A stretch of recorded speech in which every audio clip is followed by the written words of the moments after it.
एक बार की बात है। एक बार एक राज्य में एक राजा रहा करता था।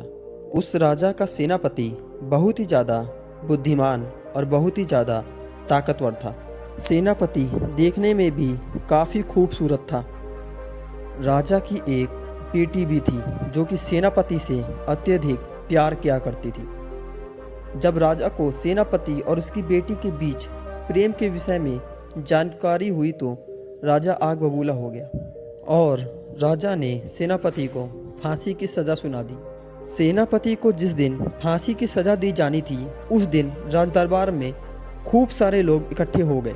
सेनापति को जब फांसी के तख्ते पर खड़ा किया गया तो सेनापति वहां पर रोने लगा। राजा ने सेनापति से कहा, जहाँ तक मैं जानता हूँ तुम बहुत ही ज़्यादा निडर हो।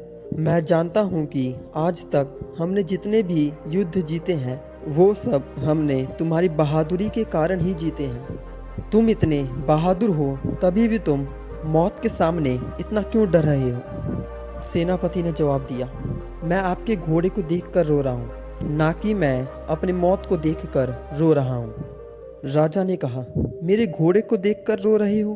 भला मेरे घोड़े में ऐसा क्या है? सेनापति ने कहा, असल में कुछ समय पहले मैंने एक घोड़े के विषय में पढ़ा था कि एक विशेष तरह के घोड़े को उड़ाया जा सकता है। मैं काफ़ी दिनों से उस घोड़े की तलाश कर रहा हूँ, लेकिन आज मैं आपके इन घोड़ों के बीच मुझे वो घोड़ा दिखाई दे रहा है जिस घोड़े को उड़ना सिखाया जा सकता है। लेकिन मेरी बदकिस्मती देखिए, आज ही वो घोड़ा मुझे दिखाई दिया और आज ही मेरा अंत समय आ गया है। यह सुनकर राजा के मन में लालच आ गया। राजा ने सोचा, अगर सच में उड़ने वाला घोड़ा मिल गया तो पृथ्वी पर मेरी एक अलग पहचान हो जाएगी। राजा ने सेनापति से कहा, तुम्हारी फांसी की सज़ा टाल दी जाएगी अगर तुम इस साधारण घोड़े को उड़ने वाला घोड़ा बना दोगे। राजा ने यह भी कहा कि तुम्हें उड़ने वाला घोड़ा बनाने में कितना समय लगेगा? सेनापति ने कहा, मुझे 1 साल का समय लगेगा। इस घोड़े को पूर्ण रूप से ट्रेन करने के लिए मुझे 1 साल का समय लगेगा। राजा ने सेनापति को आज़ाद कर दिया। सेनापति जब घर पहुंचा तो उसने सारी बात अपनी माँ से बताई।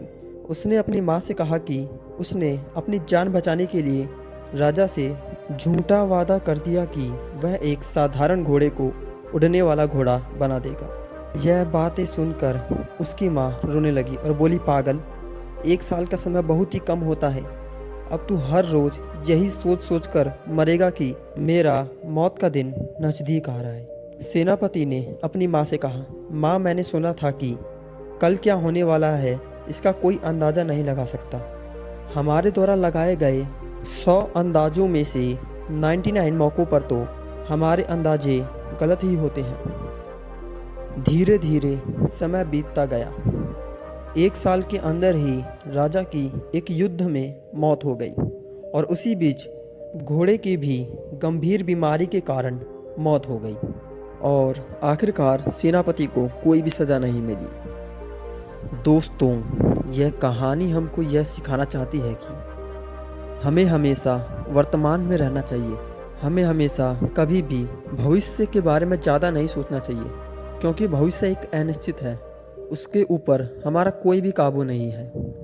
हम जितना भी ज़्यादा भविष्य के बारे में सोचेंगे उतना ही ज़्यादा हम परेशान होते चले जाएंगे और परेशानी होने के कारण हम हमेशा दुखी होने लगेंगे। तो दोस्तों, यह कहानी हमको यही सिखाना चाहती है कि हमें हमेशा कभी भी भविष्य के बारे में ज़्यादा नहीं सोचना चाहिए, क्योंकि भविष्य के बारे में ज़्यादा सोचने से हर व्यक्ति हमेशा दुखी रहने लगता है। दोस्तों, अगर आपको ये वीडियो अच्छी लगी तो हमारी पिछली वीडियो देखना ना भूलिएगा। पिछली वीडियो का लिंक डिस्क्रिप्शन में और कमेंट सेक्शन में है, वहाँ से जाकर आप देख सकते हैं। Thanks for watching this video.